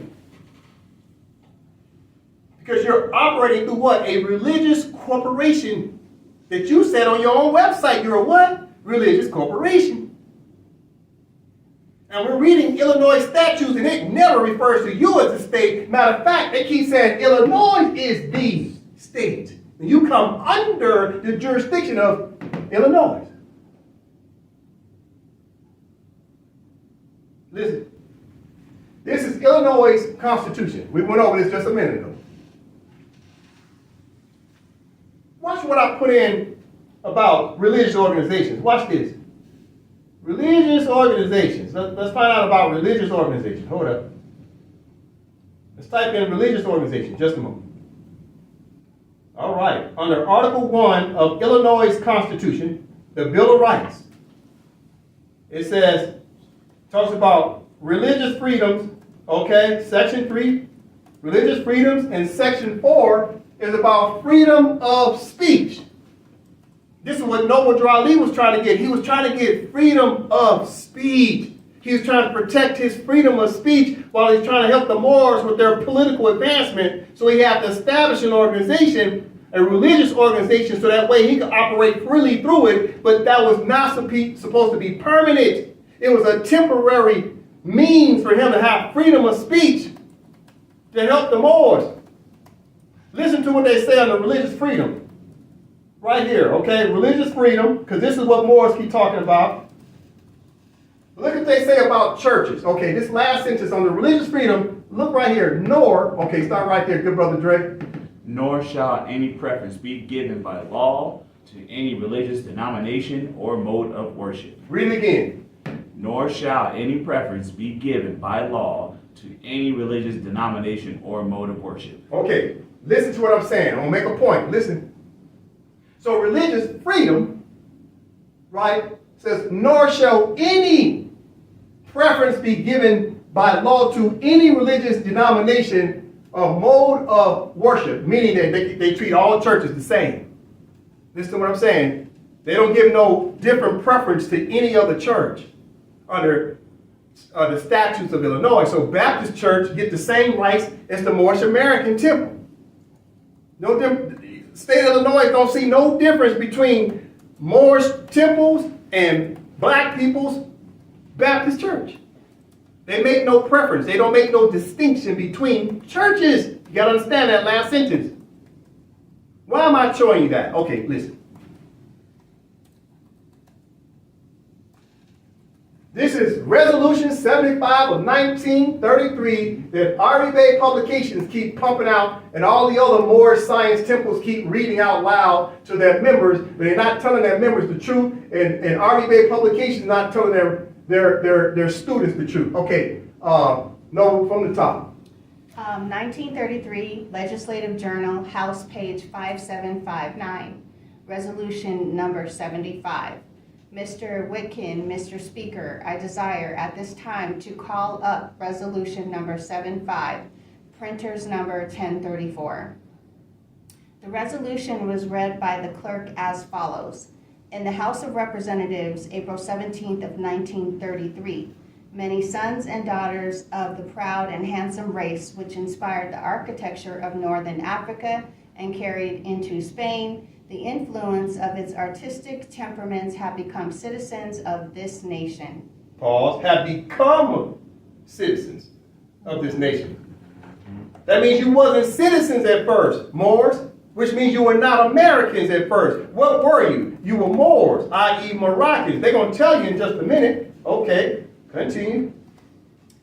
In the city of Philadelphia, there exists a Moorish American society made up of Moors who have found here the end of their quest for a home, and of the children of those who journeyed here from the plains of Morocco. Okay, so you came from Morocco.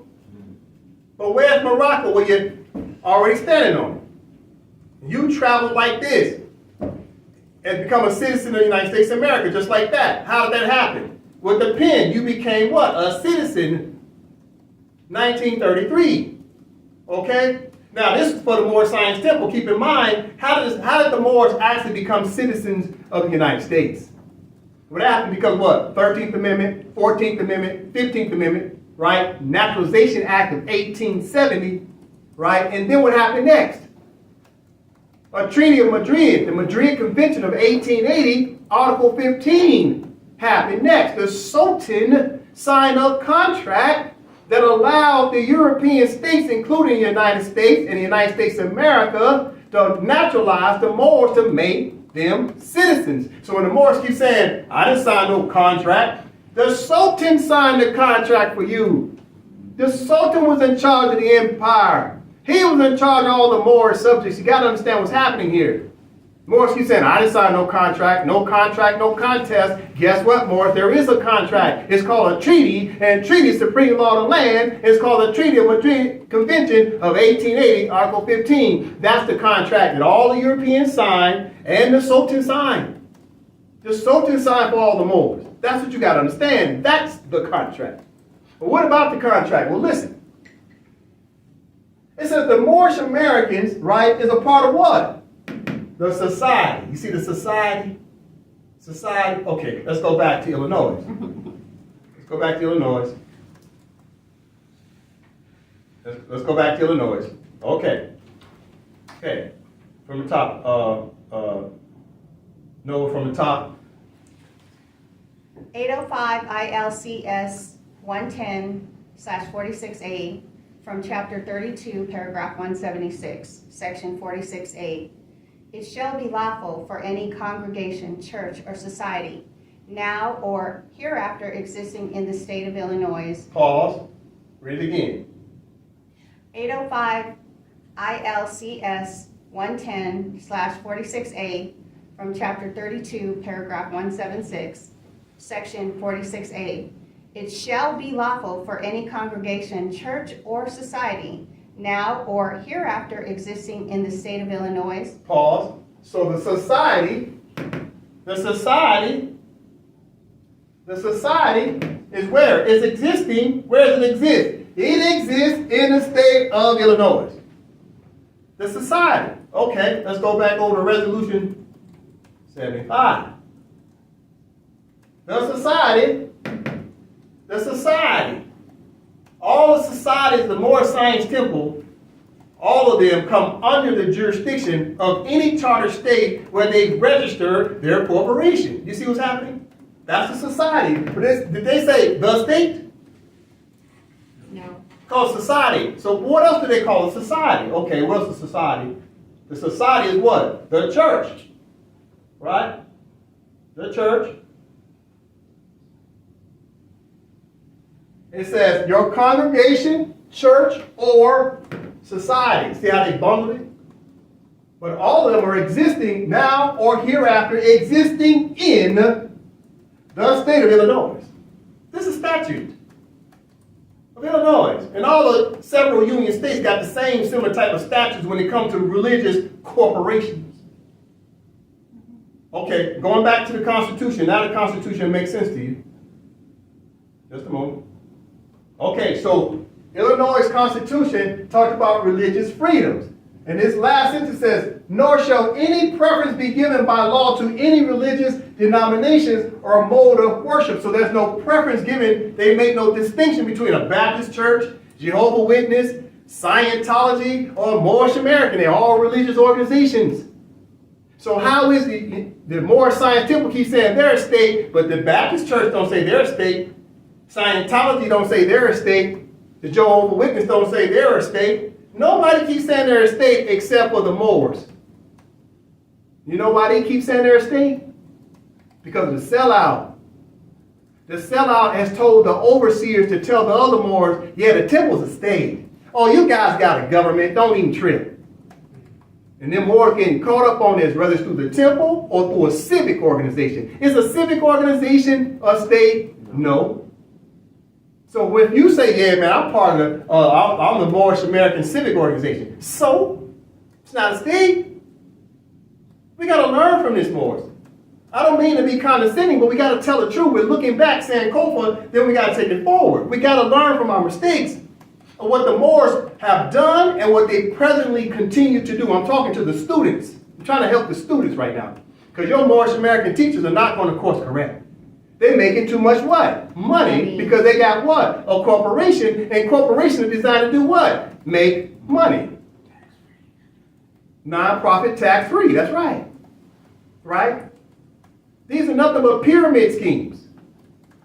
The Moorish American movement has been turned into a commercial enterprise. That's what the Moors got to understand. And they've been lying to you and telling you it's a state, and it is not. Speaking of states, okay, as we start to now talk about the clean water, right? We can talk about the dirty water. It's soiled. The Moors have delayed their own justice. Stop blaming the colonists and blame yourself. The charter's been out since 1945, and it talked about the principal thing of how you establish interest, your own interest, is through self-government.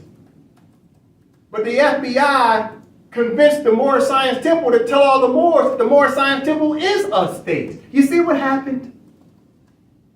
And we took the okie doke, we ran with it, hook, line, and sinker. We never did any research whatsoever. We should be ashamed of ourselves. All right, let's take it to the point. All right.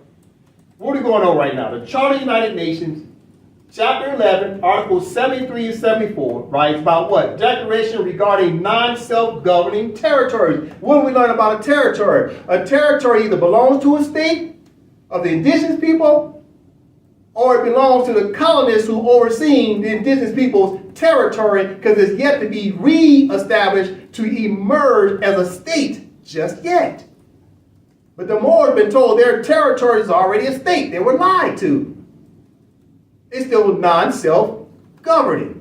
But yet they're governing through their church bylaws and constitutions and jurisdiction within the state. So therefore, if they're governing through a bylaws of a constitution and jurisdiction within that church, that temple, that means they're also collecting what? Taxes. They're taxing their members, and the people at the top getting paid. All these religious organizations do the same thing. They're all pyramid schemes. They're all of them. Okay, what else? We got a drop-down box. Okay, what's this all about? What is the chapter 11, Article 73 and 74 about? It's about the transformation of a colonized territory into a self-governing, Moorish, sovereign, independent state. We're in the absence of states. So, chapter 11, Article 73 is about the restoration of states based upon laws of international law and not some dang on church bylaws. You see? This is universal law. International law is universal. Listen, drop down box. Okay. Here's what Moors got to understand. The European states are in a status of free association with the sovereign independent state of the Empire of Morocco. I'll read it again. The European states are in a status of free association with the sovereign independent state of the Empire of Morocco. The Empire of Morocco is the state that's recognized in the treaties. The treaties recognize the empire as being the state. But the state is broken up into what? All types of territories commonly known as borders of states. So therefore the demarcation lines, the colonial lines that's put in place, the demarcation lines, these are all what you call what? Non-self-governing territories, if in fact Moors stay there, because the colonists is overseeing the territory. The colonists have a state. What makes a state? They got a constitution. They got 3 branches of government. They got laws. They got courts. They got statutes. They got police. They got jails. Moors up underneath them because the Moors have nothing. They don't have states. They don't have governments. We've been sold out by these churches and civic organizations that are not states. They left us in a state of mind to think that we had states and we didn't. We don't have no 3 branches of government down here. But once the Moors get back into statehood, now you come from underneath. Now you got a state. The administration of the colonists got to move away. They can't govern over you no more. You got to establish a state government, 3 branches of government, and govern, self-govern. That's the thing. We were in the absence of our own state. And a state is not a church. But the real state is the Empire of Morocco. That's what's recognized in our treaties. But in order to get the empire back, we have to establish under what's called Udi Postulatus Juris, the territories, each territory, right, like the state of Colorado, was now a territory that was not self-governing by the Moors who lived there, such as myself. Then we did what? Declaration of Independence. Then we established the Constitution. We recognized and acceded to the Charter of the United Nations. We registered and deposited everything with the United Nations. Then overnight, with a pen, we started to self-govern again. Now we're at varying stages of advancement to have complete, full independence. But that's what you call a merger, then an acquisition. A merger, then an acquisition. It's at varying stages of advancement. But if you never even established a state, you're not at varying stages of advancement. You're buffering. And this was the colonists figured out. They said, put some sellout Moors amongst the other Moors, and they'll keep buffering through these religious organizations and civic organizations. You gotta understand what's happening. Okay, what do I have up on the screen? This is the United Nations Draft Declaration on Rights and Duties of States. Did it say rights and duties of churches? No. Did it say rights and duties of a civic organization? No. It says rights and duties of states. Year 1949. See how long that's been out? Been out for a long time, 70 plus years. Moors don't know nothing about this. Because they think their temple's a state. Okay, listen. All right. It's only 3 pages. We're going to read it. Okay, Nova, from the top. Draft Declaration on Rights and Duties of States. Whereas the states of the world form a community governed by international law. Whereas the progressive development of international law requires effective organization of the community of states. Whereas a great majority of the state of the world have accordingly established a new international order under the Charter of the United Nations. And most of the other states of the world have declared their desire to live within this order. Whereas a primary purpose of the United Nations is to maintain international peace and security, and the reign of law and justice is essential to the realization of this purpose. And whereas it is therefore desirable to formulate certain basic rights and duties of states in the light of new developments of international law and in harmony with the Charter of the United Nations. The General Assembly of the United Nations adopts and proclaims this Declaration on Rights and Duties of States. Paul, so this is all about states. It ain't got nothing to do with churches. Ain't got nothing to do with civil organizations. You gotta understand what's happening here. It's all about states, Moors. Your rights derive through what? A state. And now they're starting to put together what's called an organized dual society of states, and not an organized dual society of churches. You got to catch what's happening here. Words matter. Article 1. Article 1.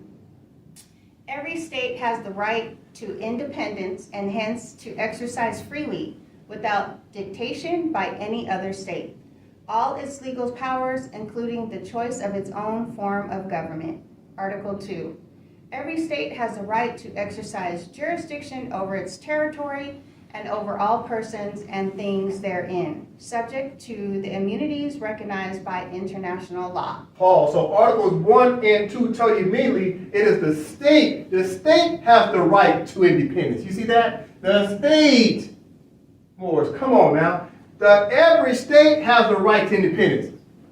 Yep. Did it say the individual Moor? No. I'm standing on my square. So what? Where's the state? The state is the square. All of us are protected under the state. Yep. Your protections come from the state. Not you standing there writing your own writs and affidavits. Talking about you standing on your square. You ain't standing on nothing. You're just an American that's been naturalized. You're not a Moroccan national if you have not come back and pledged your allegiance to a Moroccan state. You asked the average Moor, hey man, are you Moroccan? He said, no man, I'm Moorish American. You see what you just did? By your own decree, your own self-determination, you just said you're not Moroccan, which means by default, you are American. What type of American? Americanized American. Under a religious organization. Hold up. I ain't done. Hold up. Resolution 75 of 1933. Okay, let's continue with the next paragraph. This society has done much to bring about a thorough absorption by these people of those principles which are necessary to make them good American citizens. These Moorish Americans have, since being here, missed the use of the titles and name annexations that were so familiar at home and which are used in accordance with the doctrines of the religious faith. Pause. Doctrines of what? Say it again. Religious faith. Say it again. Doctrines of religious faith. Continue. To which they are adherents, therefore be it. Resolved that this House commends the Moorish American Society of Philadelphia for the efficient service it has rendered the nation in bringing about a speedy and thorough Americanization of these former Moors, and that in accordance with the fullest right of religious independence guaranteed every citizen we recognize also the right of these people to use the name affixes El or Ali or Bey or any other prefix or suffix to which they have heretofore been accustomed to use or which they may hereafter acquire the right to use. All right, thank you very much. So therefore the Moors of the Moor Science Temple or the morals of the civic organizations are all what? They're all recognized. See right here? Philadelphia said, we recognize you as a citizen. So now that we recognize you as a citizen, you can use this Il Ali and Bay as long as Il Ali and Bay is recognized as what? Being American. Citizen. Moorish American is not a nationality. Moorish American is assessed to what? Religious faith. It's about the fullest right of religious independence guaranteed every citizen we recognize. So they gave the Moorish American the same right to give every other dang old citizen of America that's affiliated to a church. But the Moorish American keep flying around the Kingdom of Morocco's flag acting like they got some state. They ain't got none of the ecclesiastical, theocratic government. That way they can govern the members of their church. That way they can collect tithing, i.e. taxes, through their pyramid schemes. That's what's happening. Getting back to the point of the clean water, because that's the dirty water. Okay? We've done this to ourselves. Don't blame the colonists. We did this to ourselves. The colonists paid off overseers, and we fell for it.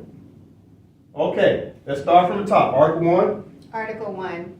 Every state has a right to independence and hence to exercise freely, without dictation by any other state, all its legal powers, including the choice of its own form of government.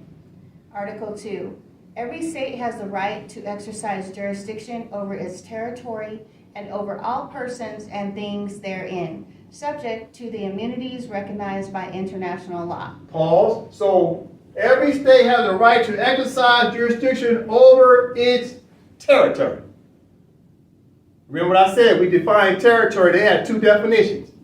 Where a territory belongs to a state, but a territory is also defined in international law as what? A territory of the Aboriginal indigenous people who are yet to self-govern. So now they're a non-self-governing territory that's being controlled and governed by the administrative state, the colonial state. So in Article 2, the question is which one are you? Are you the sovereign independent state? Or are you a part of the non-self-governing territory that's still being colonized by the colonial state? Which part of territory are you defining that relates to you? That's the question. Okay, Article 3. Article 3. Every state has the duty to refrain from intervention in the internal or external affairs of any other state. Article 4. Every state has the duty to refrain from fomenting civil strife in the territory of another state, and to prevent the organization within its territory of activities calculated to foment such civil strife. Article 5. Every state has the right to equality in law with every other state. Article 6. Every state has the duty to treat all persons under its jurisdiction with respect for human rights and fundamental freedoms, without distinction as to race, sex, language, or religion. Article 7. Every state has the duty to ensure that conditions prevailing in its territory do not menace international peace or order. Article 8. Every state has the duty to settle its disputes with other states by peaceful means in such a manner that international peace and security and justice are not endangered. Article 9. Every state has a duty to refrain from resorting to war as an instrument of national policy and to refrain from the threat or use of force against the territorial integrity or political independence of another state or in any other manner inconsistent with international law and order. Pause. Read Article 9 again. Article 9. Every state has the duty to refrain from resorting to war as an instrument of national policy and to refrain from the threat or use of force against the territorial integrity or political independence of another state, or in any other manner inconsistent with international law and order. All right, so the United States cannot get involved with the independence of our state. Okay, continue. Article 10. Every state has the duty to refrain from giving assistance to any state which is acting in violation of Article 9, or against which the United Nations is taking preventative or enforcement action. Article 11, every state has the duty to refrain from recognizing any territorial acquisition by another state acting in violation of Article 9. Article 12, every state has the right of individual or collective self-defense against armed attack. Article 13, every state has the duty to carry out in good faith its obligations arising from treaties and other sources of international law, and it may not invoke provisions in its constitution or its laws as an excuse for failure to perform this duty. Article 14, every state has a duty to conduct its relations with other states in accordance with international law and with the principle that the sovereignty of each state is subject to the supremacy of international law. Read Article 14 again. Article 14. Every state has a duty to conduct its relations with other states in accordance with international law and with the principle that the sovereignty of each state is subject to the supremacy of international law. Okay, that's the last article, but that's a very important article, isn't it? Pay attention. Every state has the duty to conduct its relations with other states in accordance with international law, right?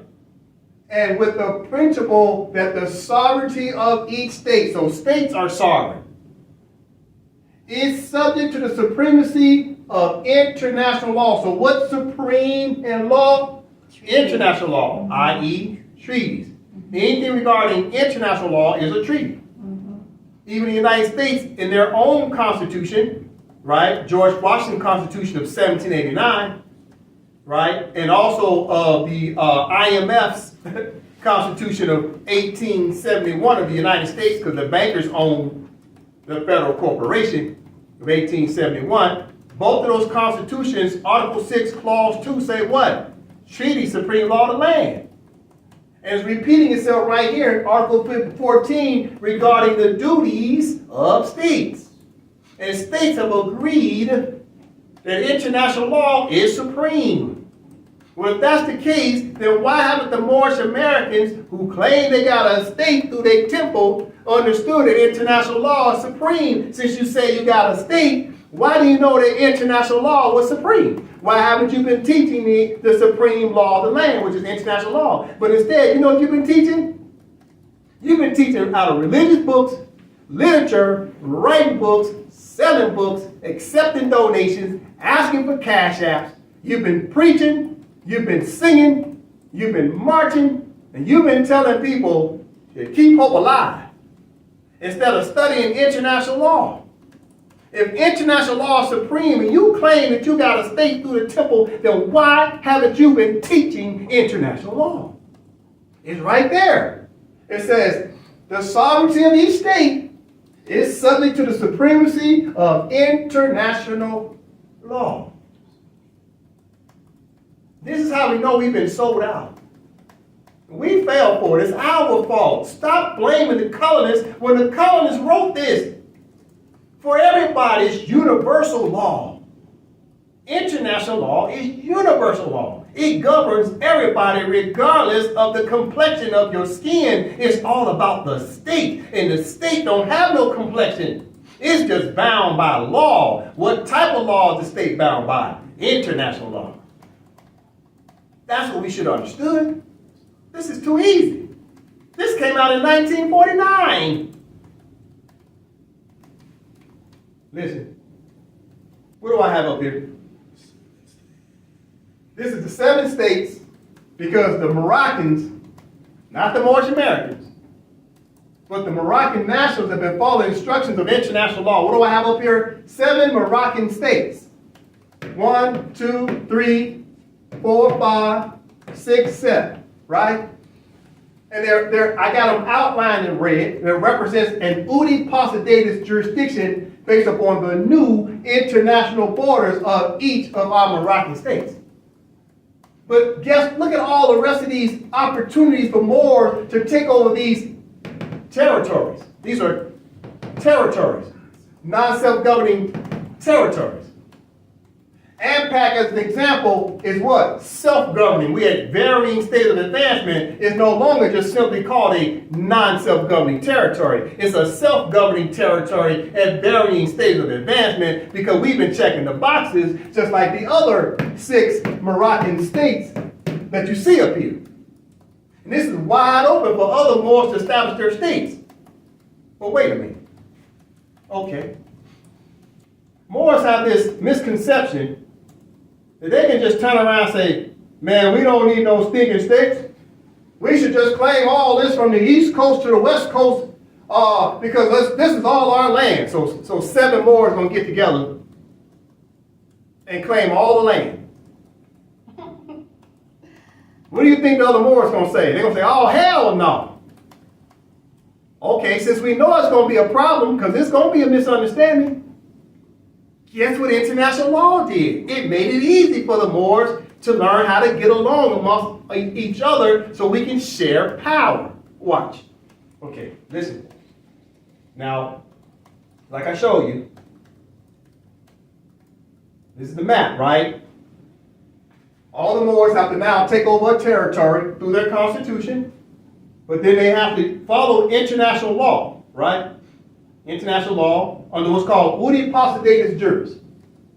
Okay, brother Joseph from the top. Uti Possidetis Juris. Uti Possidetis Juris is a well-settled norm of customary international law and substantive principle within the scope of International Court of Justice. The purpose and principle of Uti Possidetis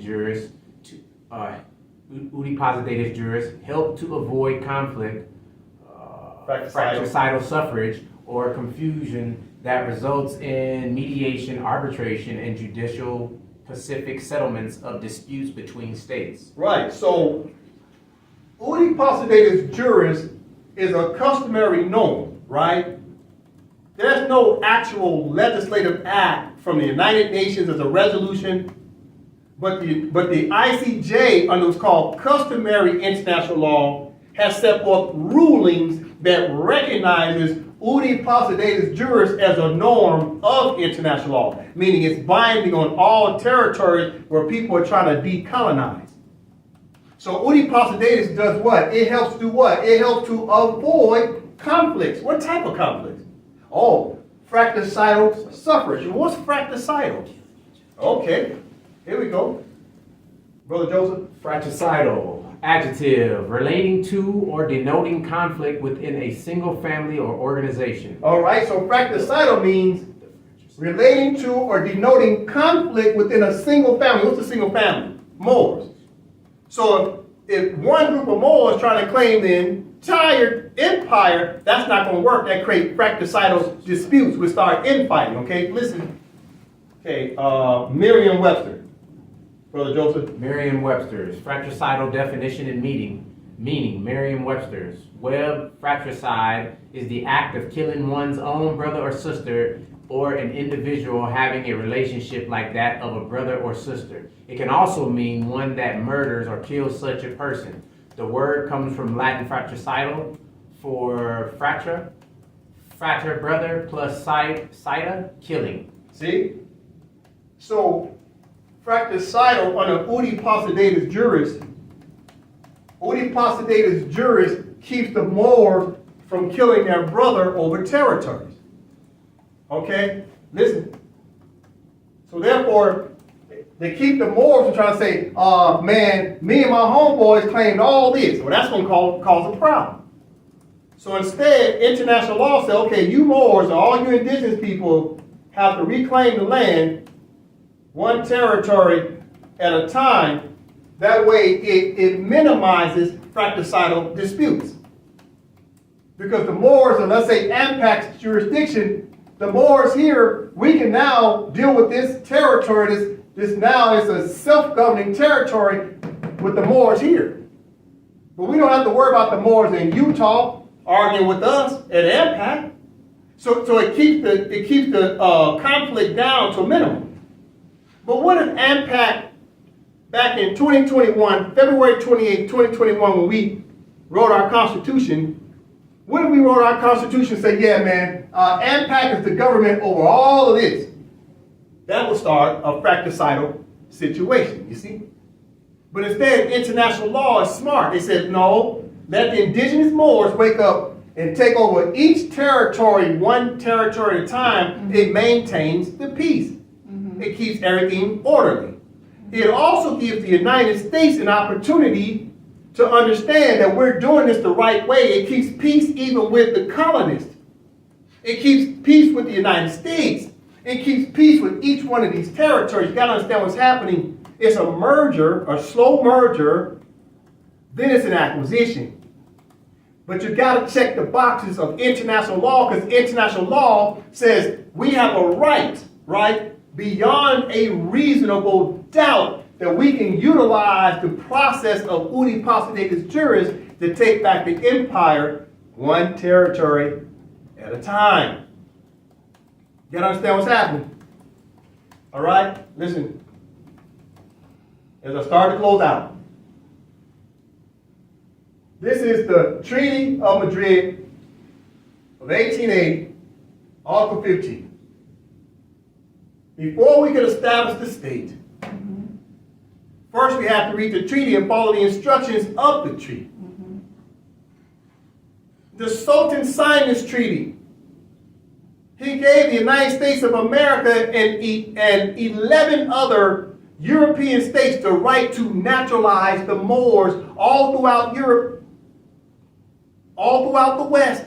The Sultan did that. But the Sultan also put provisions in here to let the Moors get their rights back. So the first thing the Moors have to do under the Madrid Convention, Article 15, it says what? Any subject of Morocco, all the Moors are subjects, who have been naturalized in a foreign country. The foreign country is who? In this example, the United States of America. Who's being represented by who? The United States. Right. As the what? Power of attorney. You see? So now the Moors have been naturalized, because in Resolution 75 of 1933 it says these Moors have been what? Americanized. Speed Americanization of these former Moors. What does former Moor mean? I mean, you're not what? Moroccan no more. You lost your nationality. You became Americans. Oh, now that you're American, that means you've been what? Naturalized. And now you got to do what? What's the instructions of the treaty say? He says what? You shall return to Morocco. Did it say return to a temple? Negative. Did it say return to a civic organization? It said return to Morocco. What is Morocco? A state. But guess what happened to Morocco? After 1956, Morocco became void of a government for the what? The empire. The empire is void of a government. United States of America is void of a government. United States of America is a ship that's flying a flag that's abandoned. But they got it docked. It's still tied to the dock, but it's abandoned, but the flag's still flying. The empire is the same way. It's tied to the dock. But guess what?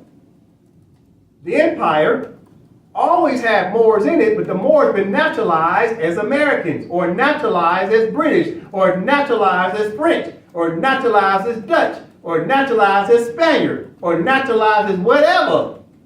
Everything but Moroccan. So therefore the empire government does not have a centralized de jure government of a sultan sitting in the seat, nor three branches of government overseeing the empire. So both the United States of America and the empire are both void of governments. They're both vessels sitting there absent of anyone. No central government. However, the United States of America has a representative called who? The United States. The United States has to be represented the government as the agent, right? As the advocate, as the representative, the power of attorney on behalf of the United States of America. Okay, what does the Empire of Morocco have since it's void of a government? Guess what the Empire of Morocco has? Okay. It has what? Wazir Regional Council, right? So the Wazir Regional Council operates as the representative on behalf of the Empire of Morocco. And the WRC, right, Wiser Regional Council and its member states have established a new empire flag. There's the flag, right, for the empire. It's on a vessel that's docked, that's void of a government. However, the WRC is the representative of the empire for now. Just like the United States, international intergovernmental organization is the representative of the United States of America. But the Moors have been in the absence of their own dang on flag for decades. Even when Noble Drew Ali was standing there waving the flag, guess who that flag belonged to? Kingdom of Morocco. Even though at that time it was called the Empire, but guess who was flying it? The Sultan from 1915 to 1956. But from 1915 to 1956, what did it look like is the question. Okay. As we start to close out. Bam, there it is. It's called the French Protectorate flag. It had the French flag was in the canton, and here's the other part of Morocco. Morocco, what came under colonialism or protectorate status of France. That was the empire flag. You're looking at it. But the Moors didn't know this. They didn't know. They had no clue. Right? Because of this right here, the protectorate treaty between France and Morocco. France was overseeing the entire empire. So the flag that the Moors should have actually been waving was what? The one with the French canton, right? One with the French canton. There it is. That's what we should have been flying. That would have sufficed. But instead, we wasn't flying that. Right? But now we're proud to say now what? We have our own legitimate flag of the Empire of Morocco, and we're taking a varying state of advancement, and we will reestablish the de jure Empire of Morocco government again. Empire of Morocco will be governed by Moors again. This is what good brother John Henry Clark was trying to tell us. He said, as soon as we get out those religious organizations, he said, as soon as we get out of those civic organizations, get rid of them, and then you'll seek your liberation. Malik, right? Malik Shabazz said what? In his ballot or the bullet speech, he said what? Leave your religious organizations in the closet. This is why Malik was able to travel around with African heads of state.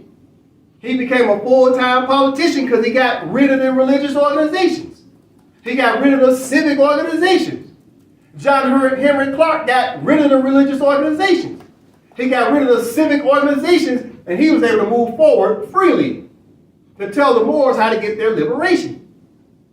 And guess what? You know why we've got this empire flag now? You know why? Because these Moors of these states did what? They got rid of the religious organization. They got rid of the civic organization. And look at the progress we've had ever since.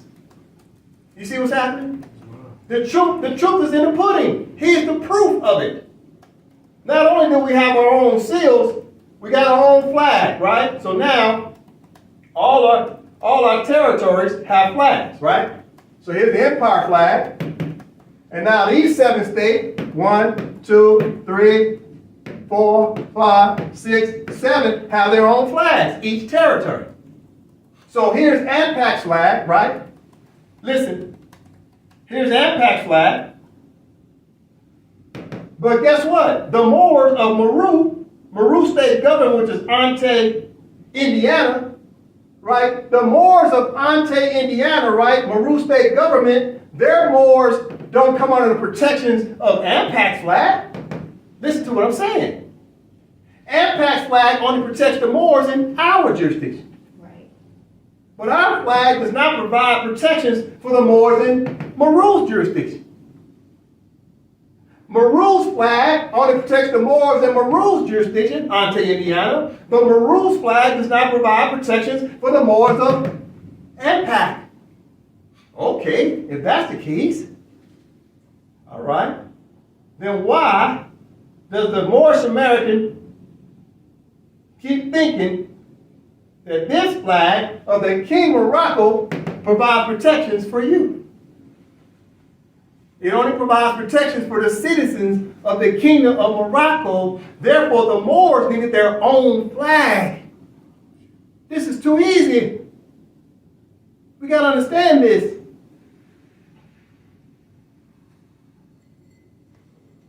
I'll pick this up in the next class. Islam. Islam.